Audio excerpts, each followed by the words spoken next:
Welcome to Jose Productions. Today we're going to take a look at the second part of the progressive movement, and we're going to examine Woodrow Wilson's foreign policy. This video is going to help you with any 8-push textbook you're using, but that's how it lines up to some of the popular ones.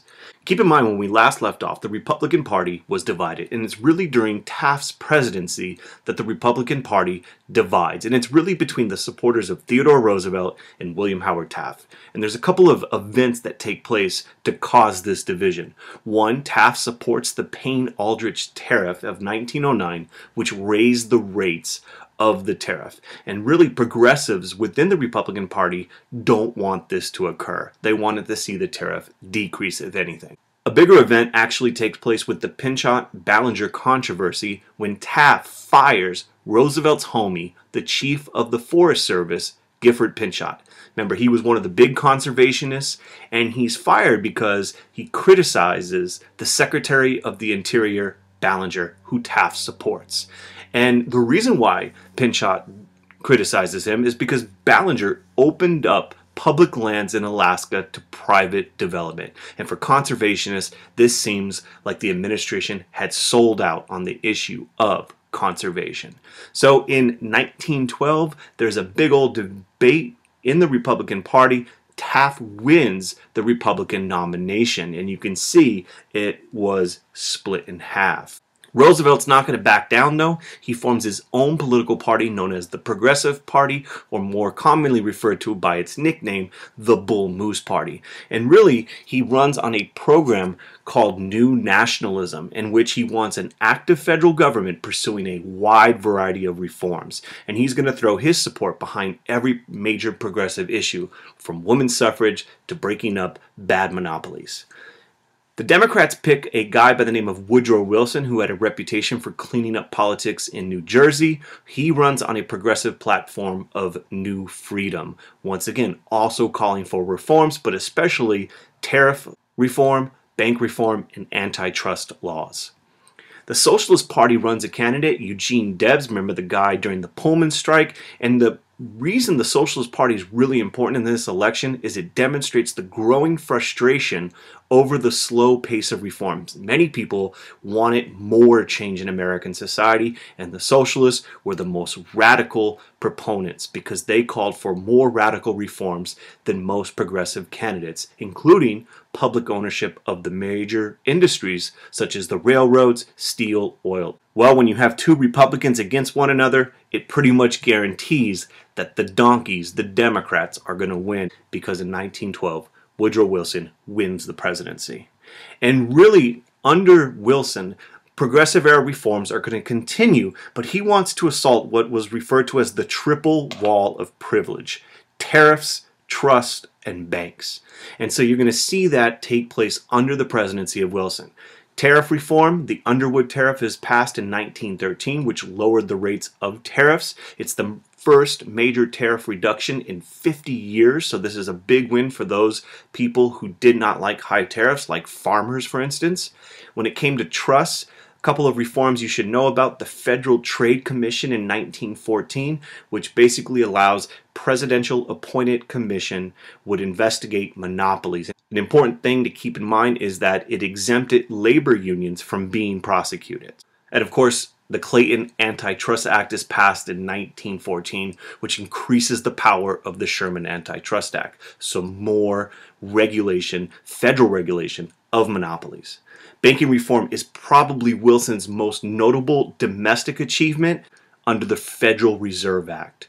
And the reason why the Federal Reserve Act is passed is there's this belief that the gold standard was too inflexible. And what this would do is the Federal Reserve, the Feds, would be responsible for regulating the money supply. And there was this feeling that previous economic panics, such as the Panic of 1901, demonstrated the problem of a limited money supply. So there was a desire to have the Federal Reserve be able to supervise the whole thing, issue Federal Reserve notes, printing paper money so that the money supply could be increased or decreased as needed. And this is a huge change in banking, along with the 16th Amendment, which allows for the income tax to be established. And recall, the Populist Party wanted this income tax to be put into place.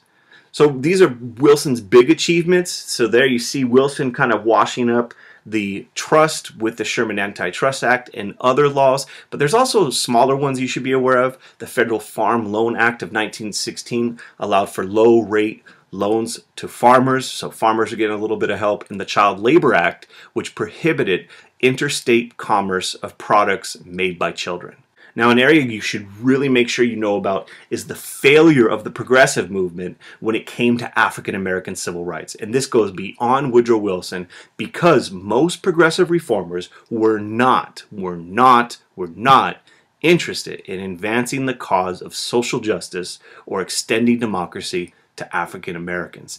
In fact, African Americans were oftentimes largely ignored by progressive era politicians. From Roosevelt on, not much in the way of civil rights advances. In fact, as a whole, there are going to be very little protests to the rise of lynching in the 1890s or the existence of Jim Crow laws. Remember, Plessy versus Ferguson happens in 1896. And so an important thing to keep in mind, since African Americans lack mass support from the progressives, they're going to advocate for themselves. And there's a couple of different people that you need to be aware about. We've already met Booker T, but a quick review, never hurt anybody.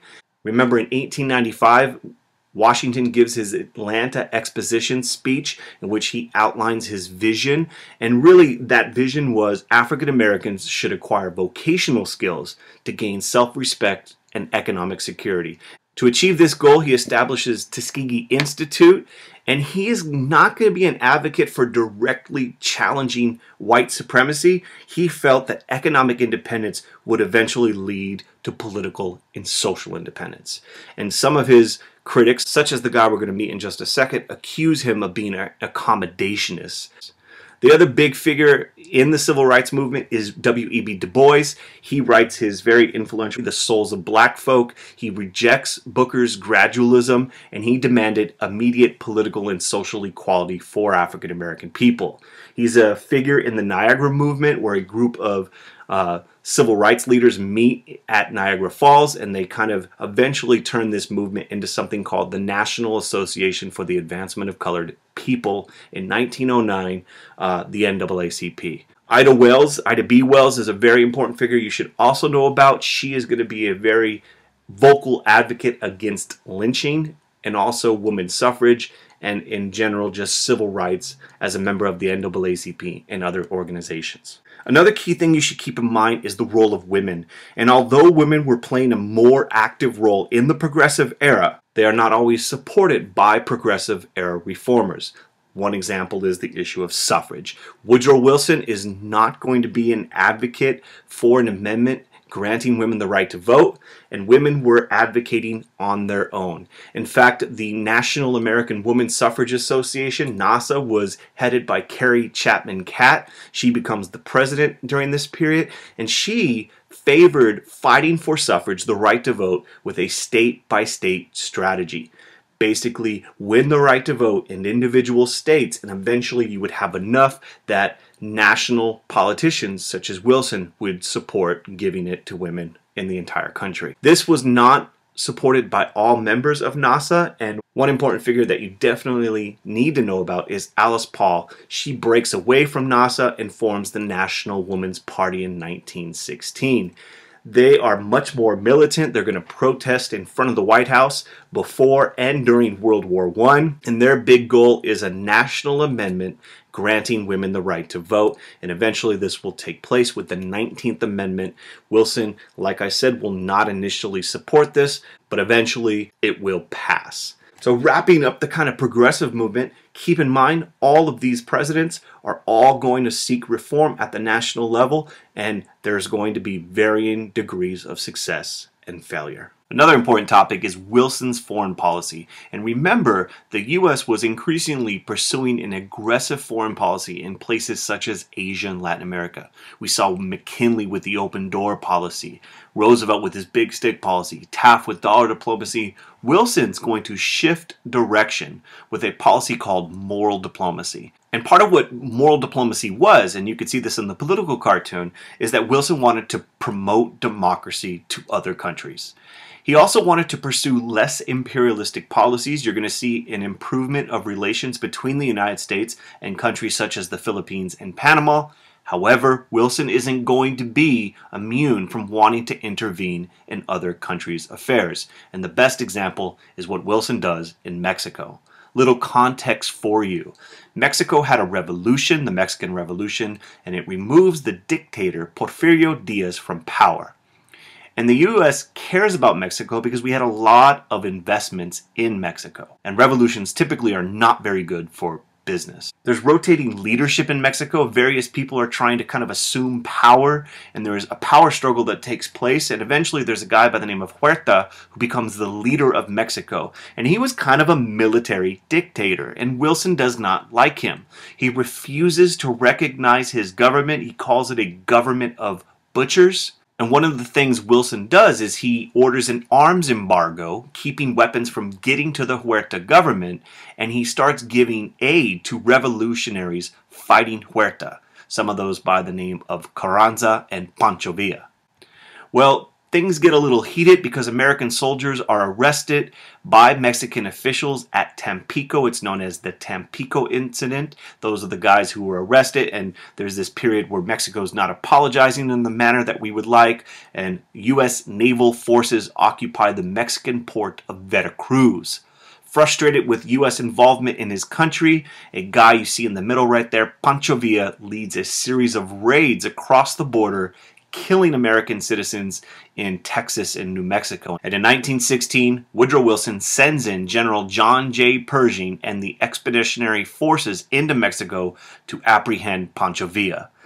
They're unable to arrest him, and the countries are very close to war, and the only thing that really kind of stops it from possibly occurring is the growing threat of war in Europe causes Wilson to remove the troops. And that leads us to the big thing, the Great War, World War I. We're not going to talk about the causes. There's a variety of factors that contributed to the outbreak of World War I. You know, most people think of them as main militarism, alliances, imperialism, and nationalism. Of course, the immediate cause is the assassination of Franz Ferdinand in June of 1914. World War I begins. It's important you keep in mind our reaction to the war is we advocate a policy of neutrality. Even more important is that you understand that U.S. neutrality was very difficult to maintain. The struggle is real. A couple of things. The United States was never completely neutral during World War I. What the heck does that mean? From the start, we had a stronger connection to England than Germany. We shared a language. We have legal and political institutions. They used to be our mama. In fact, American public opinion was largely anti-German, even though there's a lot of German immigrants in America at this time. Largely anti-German for a variety of reasons. One, the autocratic government of the Kaiser. They don't have a democratic system. The fact that they invaded Belgium. Propaganda, especially from England, like the poster you see right there. And of course, that history with the Allies, France and England namely, draws us much more to the Allied cause. Another reason is American manufacturers, bankers, and investors heavily sided with the Allied cause. Both England and France greatly benefited from trade and loans from the United States. And so we are giving a lot of money to the Allies, and England used its superior navy to blockade any trade from the United States or any country from entering Germany. So you see from the start, U.S. is financially invested in the Allied cause. What starts happening is Germany decides to resort to unrestricted submarine warfare using U-boats, submarines, and they start sinking a series of ships. Some of the notable ones is the Lusitania, a British passenger ship. It sunk in May of 1915 off the coast of Ireland, killing almost 1,200 people, including 128 Americans. Germany does apologize and pledges not to sink any more neutral ships. Things calm down for a moment, but then Germany sinks other ships, including that one you see right there in March of 1916. Wilson once again threatens to cut off diplomatic relations with Germany, and the U.S. and Germany are very close to war. You could see Uncle Sam is frustrated in the political cartoon, demanding that Germany stops, and Germany does issue the pledge, where Germany promises we won't sink any more ships without warning those aboard. The big issue in the election of 1916 when Wilson's running for re-election is the fact that he kept us out of the war. He reminds voters that he was the one who kept us out of war, and he easily wins re-election. However, the following year, the U.S. will find itself in World War I, but we'll cover that another day, another time. Thank you for watching the video. If it helped you at all, click like. If you have any questions or comments, post them in the comments section. If you haven't told all your friends, make sure they subscribe to Joe's Productions, and have a beautiful day. Peace.